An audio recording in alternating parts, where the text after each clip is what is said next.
Welcome to Mutual of Omaha's Wild Kingdom. I'm Peter Gross, co-host of the original Wild Kingdom with Marlin, Perkins, and Jim Fowler. If there's one thing we've learned when filming Wild Kingdom, it's that nature can be harsh. Not all animals are strong and healthy enough to survive. In tonight's episode, we'll explore the relationship between predator and prey. Each plays an important role in keeping animal populations in check. The old and the sickly animals are naturally weeded out, leaving the strong and the healthy to produce the next generation. In fact, predators are only successful about 50% of their attempts to catch food. This reality can seem harsh, but it's absolutely necessary to create that delicate yet natural balance of the animals in the Wild Kingdom. So sit back, relax, and enjoy Mutual of Omaha's Wild Kingdom.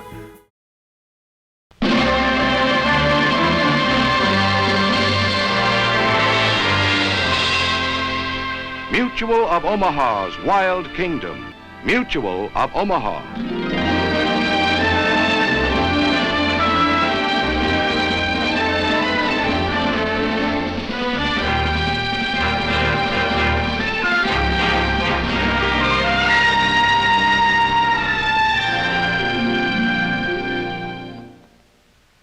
Hello, welcome to Mutual of Omaha's Wild Kingdom. This is a 3-month-old African leopard. Just take a look at that face. Isn't that wonderful? He's only one of many magnificent animals found in Africa. He's got long claws, hasn't he? All right, let loose. Africa is a continent rich in wildlife. It supports an amazing number of species. The gigantic elephant, the multi-striped zebra, the powerful lion, all spectacular animals. But in many ways, the most fascinating and most intelligent of all African animals is the Chacma baboon. Powerful, with a prominent dog-like face and massive jaws.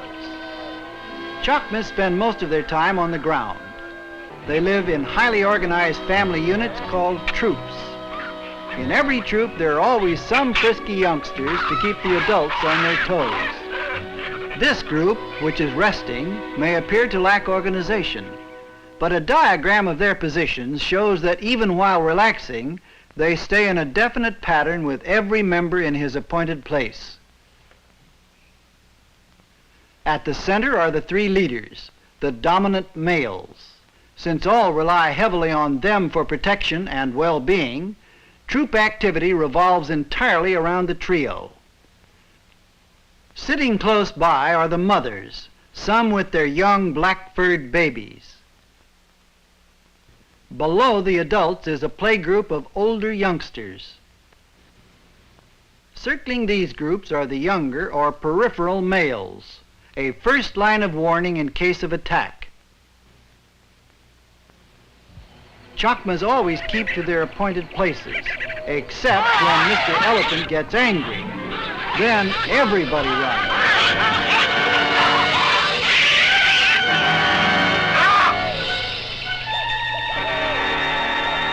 When moving, they still maintain the same circular formation to protect themselves from attack. The leopard is the Chacma's greatest enemy. He'll lie in wait, hoping to pick off a straggler.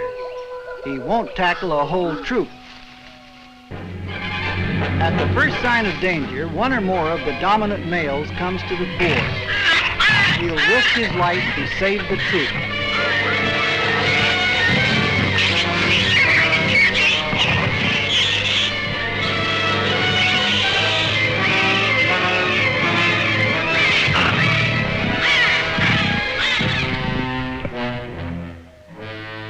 This time the baboon won. Next time he might not be so lucky.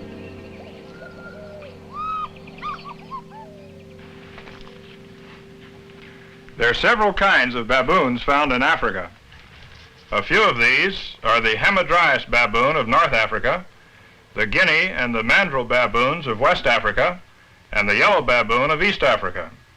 But this area, From the Zambezi River south, especially along the coastal areas of South Africa, is the real Chakma country. We first observe them here at the Cape of Good Hope Nature Reserve, one of the most scenically beautiful spots on Earth. Here the Atlantic and Indian Oceans meet. Everywhere I look, the scenery is spectacular, and everywhere I go, they're Chakma baboons. Some say that these are the most beautiful baboons in the world. If a baboon can be beautiful, I guess these are.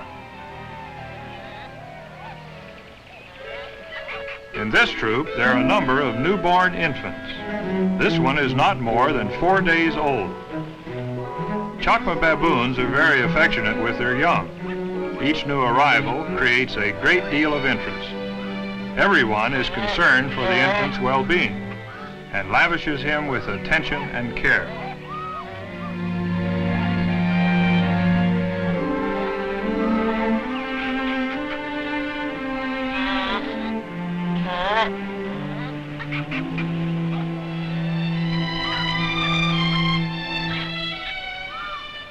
They show affection towards one another by grooming. Part of every day is spent keeping each other's fur clean. When no one else will groom them, they look after themselves. It's an endless occupation, keeping free of parasites and dirt.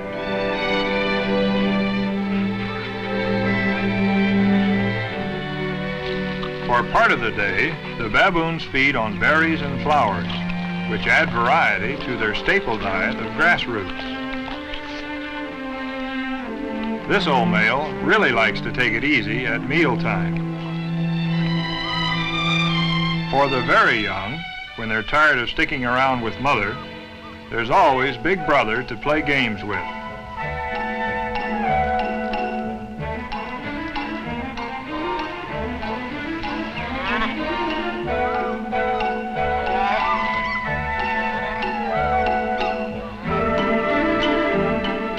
I left the baboons to explore this beautiful seacoast with Ranger Gerald Wright.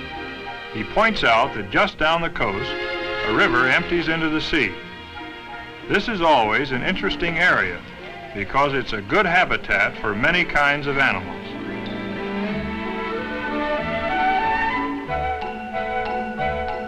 Suddenly, we spot a strange footprint in the sand. The tracks of the clawless otter. The prints are fresh and lead up the river.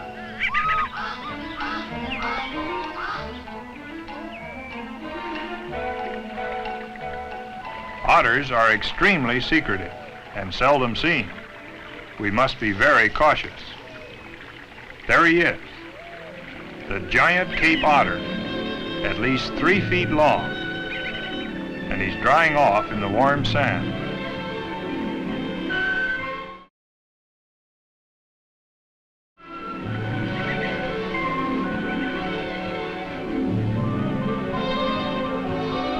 This is a rare sight.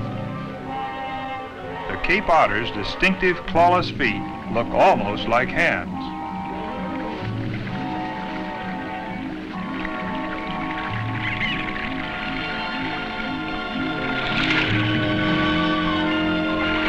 He's fishing in a pool that's isolated from the main stream by a ridge of sand. Otters occasionally eat crabs and other forms of marine life, but they are especially fond of fish. He's caught one, a carp. Like other otters, he eats the fish tail first. His hands look almost human. Suddenly, my attention is distracted by a far-off movement. A troop of baboons is coming our way. The otter is unaware of the troop's presence and continues eating his catch. A young baboon suddenly comes down for a drink and learns his first lesson about otters.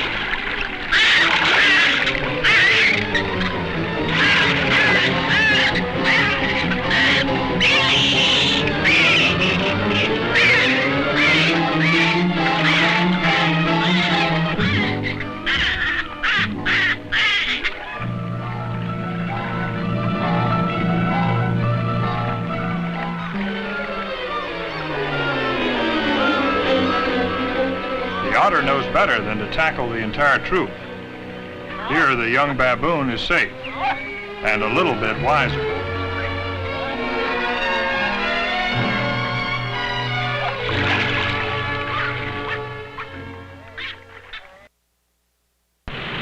The storm-tossed waters of Cape Point make this one of the most dangerous coasts in the world.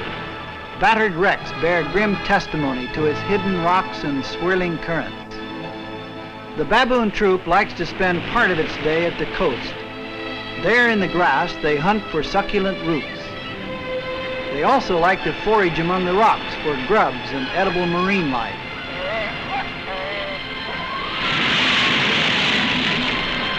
Baby baboons have the most fun down at the seacoast. There are always strange pools to explore. You never know what you'll find. There are always rocks to climb, or to try to climb. That's a pretty big rock. It looks as if it's too high for Junior.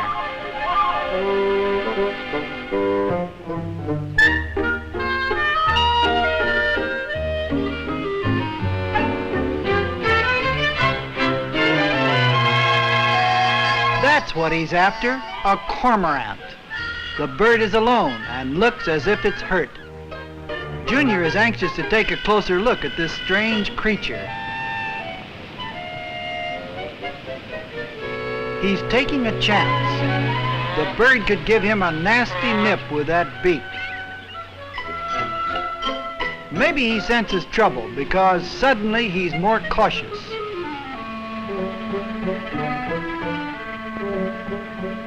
The bird must be hurt or sick, otherwise it would never stand for this. Junior senses he has the advantage and moves in.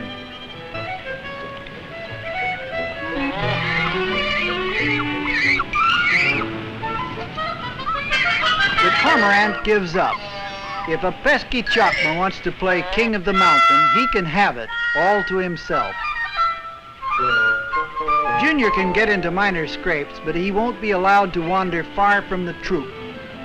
The dominant male is always ready to protect him if he gets into real danger. Many different varieties of birds are attracted to the rocky shores of Chakma country. They feed on tiny crustaceans called hoppers that live in the brown seaweed along the beach. This very young baboon decides to explore the driftwood and seaweed. There are all sorts of strange objects to investigate and to handle.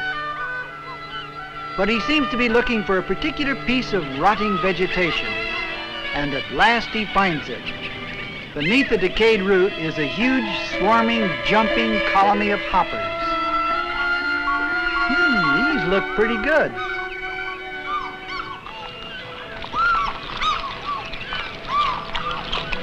Not bad, but a little too gritty. I guess they're all right for seabirds, but I don't think I'd want them for a steady diet. Jim followed the troop when they left the coast.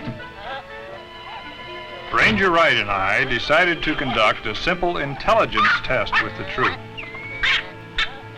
I placed some oranges in a glass jar and seal it securely. It'll be interesting to see if the baboons are smart enough to figure a way of getting them out. I placed it so a young Chakma could see it first.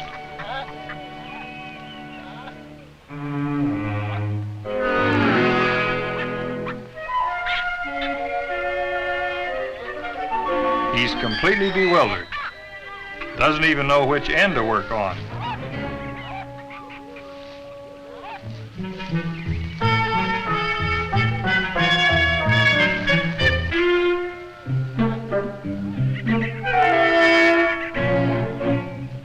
Finally, he loses interest.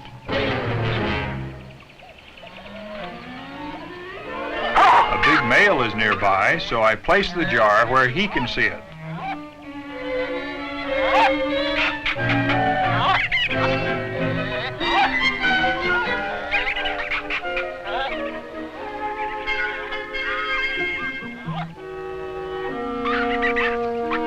He knows exactly which end to work on.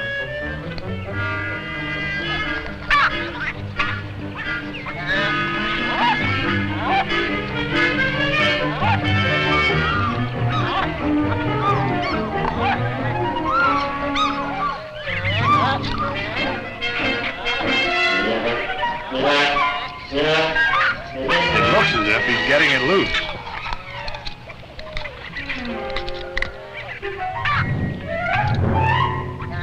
As the rest of the troop watches intently, he finally gets another idea.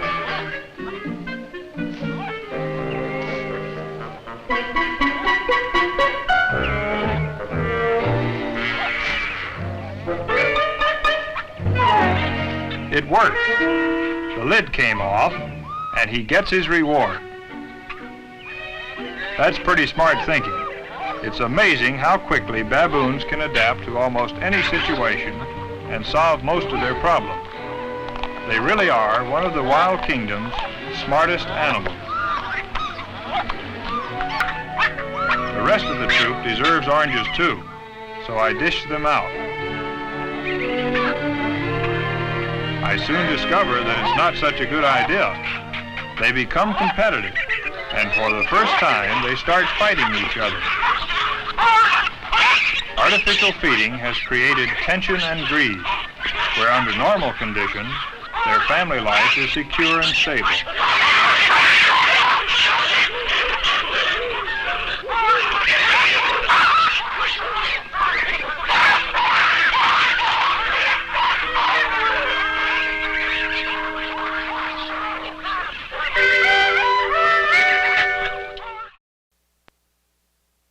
The Chacma baboon's life on the ground invariably brings him into contact with many animals which tree-living monkeys would never encounter. We saw examples of this at Cape Point many times. For instance, this African lynx knows better than to stay near Chacmas, but instead of running, he's hanging around. It's very strange. His behavior obviously surprises the baboons too. I don't understand it. Now he's going into hiding. And what's Mr. Jackal doing here? He only comes around after a kill to feed on the leftovers. Ah, that's the answer. The lynx killed a guinea fowl and had to leave it when the baboons came on the scene. One of the troop goes to investigate. Mr. Jackal grabs a quick bite and runs. He won't tangle with the Chakma. He sniffs at it, but he's not interested. Baboons rarely eat meat. Now he spotted the lynx, who's hungry and bad-tempered.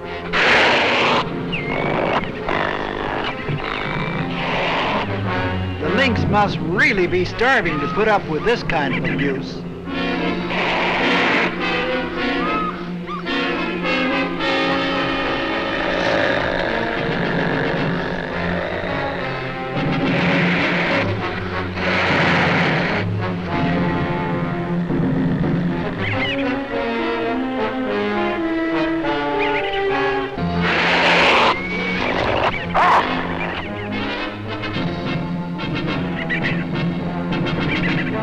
He ends up with a face full of sand, but he'll get his meal now that his tormentor is gone. The troop continues its journey through the reserve. Nearby, a mole snake comes out of his underground home only to find his enemy, the gray mongoose, standing there. The mongoose spots him and immediately moves in for the kill.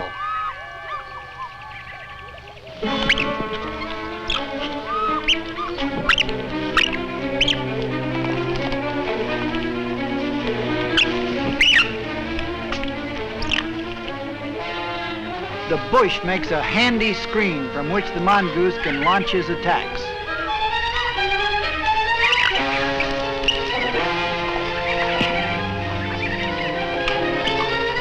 This is a large mole snake. Although he's non-poisonous, his determined strikes are too much for his enemy. The mongoose makes a last attempt, but he can't get close enough to sink his teeth into the snake's backbone. He's licked. Meanwhile, the baboon troop continues to move toward the scene of battle. The mongoose keeps an eye on them. He won't stay around if they come much closer. This young Chakma is very inquisitive. He pretends not to notice the snake and works his way closer and closer to him. These kind of tactics might fool some animals, but somehow I don't think they're going to work with the tough old snake.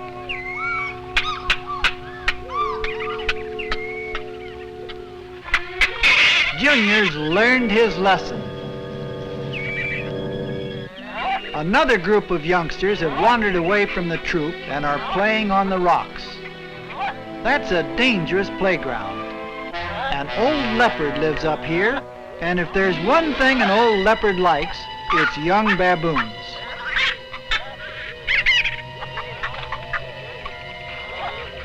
He doesn't know it, but if he doesn't get out of here soon, he's going to be looking at leopard spots from the inside. Suddenly he sees the leopard and can't believe his eyes. Fortunately, the leopard hasn't seen him yet. The only place to go is up. The sudden movement in the branches attracts the big cat's attention.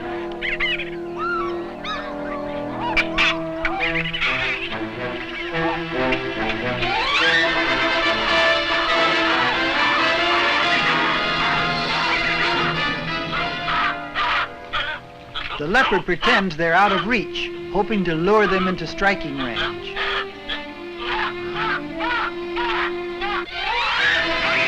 One gets away. The big cat has zeroed in on one victim, as most predators do, and won't give up until he gets him.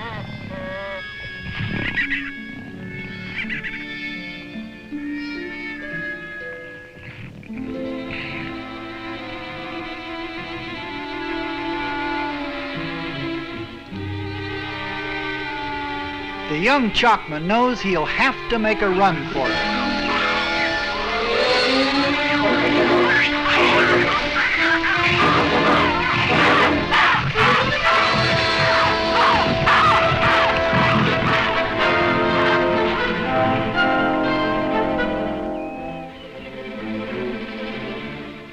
He rejoins the troop.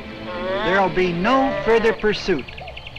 Old Spotted Sides won't risk fighting the three dominant males. The leopard represents a real danger to the Chakma. This is not the end of the story of the Chakma baboon. He's so fascinating to us that we left the coastal areas of South Africa and traveled deep into the interior of Chakma country to do a second part of his story.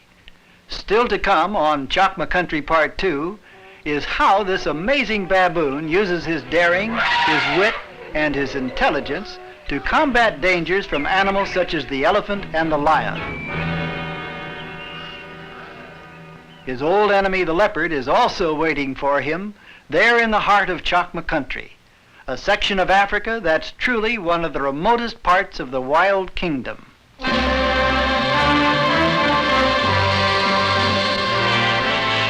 Mutual of Omaha's Wild Kingdom.